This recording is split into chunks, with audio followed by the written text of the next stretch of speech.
নমস্কার, ৫টা ৫ নিয়ে আমি অতনু রয়েছি আপনার সঙ্গে দিনভর। আমরা আপনাদের দেখাচ্ছি আজ বুদ্ধদেব ভট্টাচার্য এনআরএসে তার দেহদান হবে কিছুক্ষণ পরে। রাজপথে লাল নিশান এবং স্লোগান। তো সেই ছবির পাশাপাশি আরও একটি গুরুত্বপূর্ণ খবর আজ দিনের শহর কলকাতার, তা হলো আরজিকর থেকে আসছে যে খবর। এক ডাক্তারি ছাত্রের মৃত্যু জানিয়ে রহস্য দানা বাঁধছে। কিভাবে মৃত্যু হলো তার, এই অস্বাভাবিক মৃত্যুর কারণ কি, প্রথম দেহ কখন দেখেন, কে দেখেন, ঠিক কি জানা যাচ্ছিল, শুরু থেকে জানার চেষ্টা করব। আমার সঙ্গে অনুপ রয়েছেন। অনুপ, ইনসিডেন্ট ঘটনাটা কি কি হয়েছিল একটু জানতে চাইবো প্রথমে।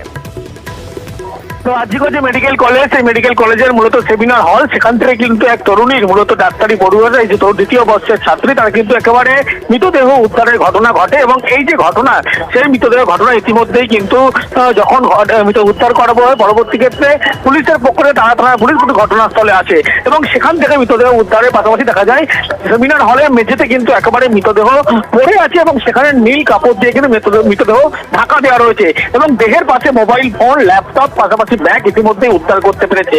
এরই পরবর্তী ক্ষেত্রে যে অভিযোগ করা হচ্ছিল যে অস্বাভাবিক মৃত্যুর ঘটনা, সেই কারণে পুলিশের পক্ষ থেকে গোটা বিষয়টি খতিয়ে দেখা হচ্ছে। অন্যদিকে পুলিশ কমিশনার বিনীত গোয়েল তিনি কিন্তু একেবারে ঘটনাস্থলে চলে আসেন, জয়েন্ট সিপি তিনি আছেন এবং প্রথমেই হাসপাতাল যে সুপার তার সঙ্গে কথা বলেন এবং কি ঘটনা ঘটেছিল এবং সেখানে ফুটেজ আছে কিনা সিসিটিভি, এই সময় শুধু খতিয়ে রাখে। কিন্তু এখনো পর্যন্ত খবর সেখান থেকে কিন্তু কোনো রকম সিসিটিভি ফুটেজ এখনো পর্যন্ত পাওয়া যায়নি। কিন্তু কি ঘটনা ঘটেছিল সেই কারণে কিন্তু পুলিশের পক্ষ থেকে উচ্চপদস্থ আধিকারিক, পাশাপাশি টালা থানার পুলিশ, তারা কিন্তু গোটা ঘটনার তদন্ত শুরু করেছে। যে ঘটনা বলা হচ্ছিল গতকাল রাতে শেষ কখন তিনি ওই সেমিনার হলে ঢুকেছিলেন, কারা কারা সেখানে ছিলেন, বেশ কয়েকজনের সঙ্গে কিন্তু এখনো পর্যন্ত পুলিশের পক্ষ থেকে সেই বয়ান লিপিবদ্ধই নেওয়া হয়েছে। পরবর্তী ক্ষেত্রে কিন্তু বয়ান লিপিবদ্ধ করা হবে। কিন্তু কি আদতে ঘটনা ঘটেছিল, যে মৃত্যু ঘটলো এই ছাত্রের, এবং এই গোটা বিষয় কিন্তু পুলিশের পক্ষ থেকে এই ধন্যবাদ। পুলিশ কিভাবে তদন্ত করছে, কিভাবে তদন্ত এগোচ্ছে, আমি অমিতের থেকে জানবো। অপর প্রতিনিধি আমার সঙ্গে সরাসরি রয়েছেন। তবে তার আগে ওই মৃত পড়ুয়ার বাবার সঙ্গে আমরা যোগাযোগ করেছিলাম ফোনে, শুনবো তিনি কি বলছেন, তার কাছে প্রথম কি খবর এসে পৌঁছেছিল। আপনারা কখন জানতে পারলেন? সকাল 10:53 এখান থেকে ফোন করা হয়েছে অসুস্থ আছে। তারপরে আমরা বেরিয়ে আসছি, তখন আমরা বারবার ফোনে চাপতে পরে আমরা এখন বলেছি মুখ দিয়ে রক্ত বেরিয়ে গেছে, পোশাক থেকে অবিন্যস্ত হয়ে আছে, জামা কাপড় সব মানে ঠিক মতো পড়া নেই। তুমি যখন বুঝে আমাদের বলেন স্টেটমেন্ট দেবেন।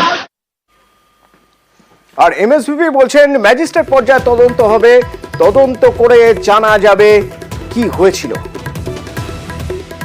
ম্যাজিস্ট্রেট এনকোয়ারি হবে এই কেসের, হ্যাঁ। আর এটা পোস্টমর্টমটাও নিউট্রাল জায়গায় হবে, আন্ডার ভিডিওগ্রাফি। আর এটা তিন মেম্বারের ও কমিটি হবে, ওরাই পোস্টমর্টম করবে, ঠিক আছে। এটা একদম নিউট্রাল ইনভেস্টিগেশন হবে, and we also want whatever the truth is, it should come out.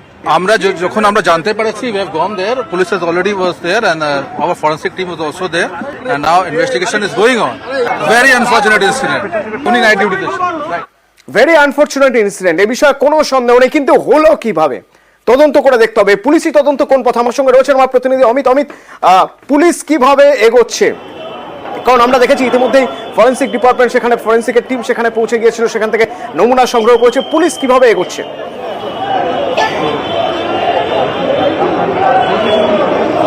দেখো, মৃত্যুর কারণ নিয়ে ধোঁয়াশা রয়েছে এবং কি কারণে মৃত্যু হলো সে বিষয়টা ময়না তদন্তের পর স্পষ্ট হবে। এবং ইতিমধ্যেই কলকাতা পুলিশ কমিশনার বিনীত গোয়েল, অ্যাডিশনাল সিপি 1 অর্থাৎ অতিরিক্ত পুলিশ কমিশনার 1 মুরলীধর শর্মা এবং অন্যান্য যারা উচ্চপদস্থ আধিকারিক রয়েছেন, হোমিসাইডের যারা অফিসার রয়েছেন, তারা প্রত্যেক কিন্তু হয়েছেন।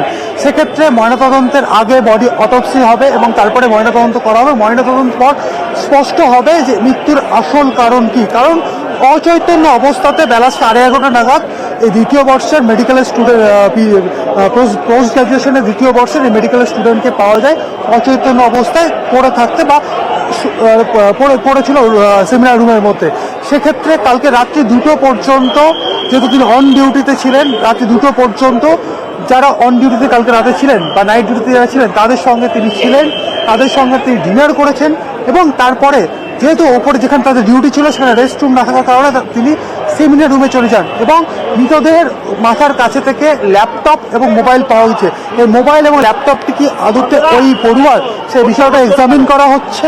গতকাল রাতে যারা ডিউটিতে ছিলেন তাদের সঙ্গে পুলিশ ইতিমধ্যেই কথা বলেছেন, তাদের স্টেটমেন্ট রেকর্ডের প্রক্রিয়া কিন্তু শুরু হয়ে গেছে এবং যে জায়গাতে বারবার একটা সন্দেহের জায়গা আসছে যে এটা কি কোনো খুনের ঘটনা, সেটাই আরো স্পষ্ট হতে চাইছেন পুলিশ আধিকারিকরা। কারণ ময়নাতদন্ত হলেই স্পষ্ট হবে এই মৃত্যুর রহস্য, কারণ যেহেতু অচৈতন্য অবস্থায় পাওয়া গেছে এবং কালকে রাতে লাস্ট দুটো জায়গা একটু উল্লেখ করতে চাইবো আমি, দুটো উল্লেখ করতে এখানে ছিল, যদি না থাকে তাহলে এটা একটা বড়সড় চাপের জায়গা হবে তদন্ত করতে গিয়ে। কারা ঢুকছেন কারা বেরোচ্ছেন তা জানা সম্ভব হবে না। 2 নম্বর জায়গা, হয়তো সদুত্তর দিতে পারবেন ঠিক কি কি হয়েছিল, কারা কারা ভিতরে ঢুকেছিল, যারা ডিউটিতে ছিলেন, তো তাদের ডেকে পাঠানো হয়েছে। তাদের থেকে মূলত কি কি জানতে চাওয়া হবে?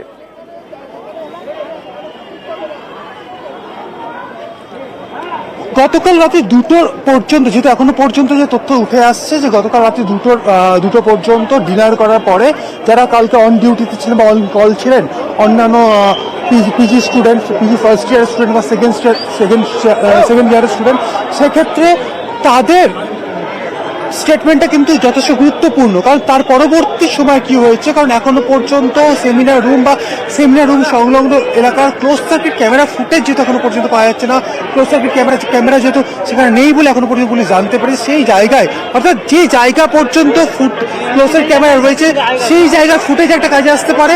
অন্যদিকে গতকাল যারা ডিউটিতে ছিলেন, নাইট ডিউটিতে, তাদের স্টেটমেন্ট কিন্তু কাজে আসতে পারে এই রহস্য কিনারা পেতে।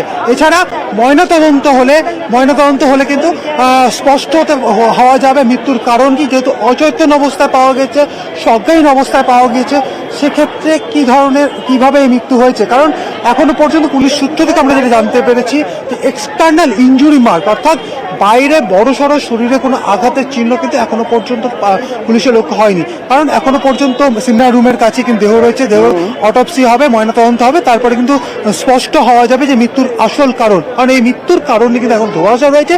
তাই কিছুক্ষণ আগে যখন পুলিশ কমিশনার বিনীত গোয়েল যখন তিনি বলছিলেন সংবাদ মাধ্যমের সামনে যে এটা আনফরচুনেট ইনসিডেন্ট, অর্থাৎ একটি দুর্ভাগ্যজনক ঘটনা ঘটে গিয়েছে, পুলিশ পুরো বিষয়টা তদন্ত করে দেখছে। সেক্ষেত্রে কিভাবে মৃত্যু হলো ময়নাতদন্তের পরে কিন্তু আরো স্পষ্ট হওয়া যাবে। অমিত একটু জানতে চাইবো, তোমার পিছনে প্রচুর মানুষ রয়েছেন এবং তারা কি বলছেন, অর্থাৎ ডাক্তারি ছাত্ররা যারা রয়েছেন, পড়ুয়া যারা রয়েছেন, তারা কি বলছেন?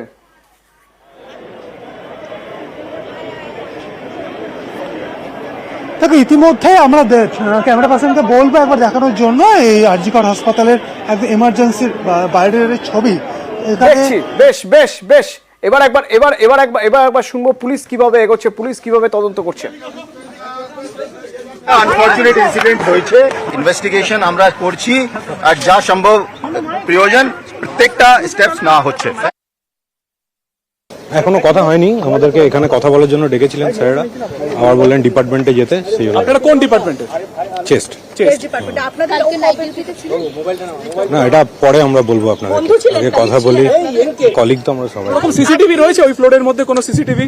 এটা দেখুন, আমি তো বেসিক্যালি মেন্টালি আমি খুব স্যাটার্ড এই মুহূর্তে, ঠিক আছে, তো আমি অতটা ভেবেচিন্তে দেখিনি, আমাকে এখানে ডাকলো, আমি এলাম। এমার্জেন্সি সার্ভিসেস চলছে, বাকি এমার্জেন্সি সার্ভিসেস ছাড়া নন এমার্জেন্সি সার্ভিসেসগুলো হচ্ছে আমাদের পিজিটি যারা আছে, রেসিডেন্ট ডক্টর অ্যাসোসিয়েশন, যতক্ষণ না এই কমিটি ফর্মেশন বা এগুলো হচ্ছে ততক্ষণ পর্যন্ত আমরা সলিডারিটিতে। কিভাবে মৃত্যু হলো তদন্ত করে দেখা হচ্ছে।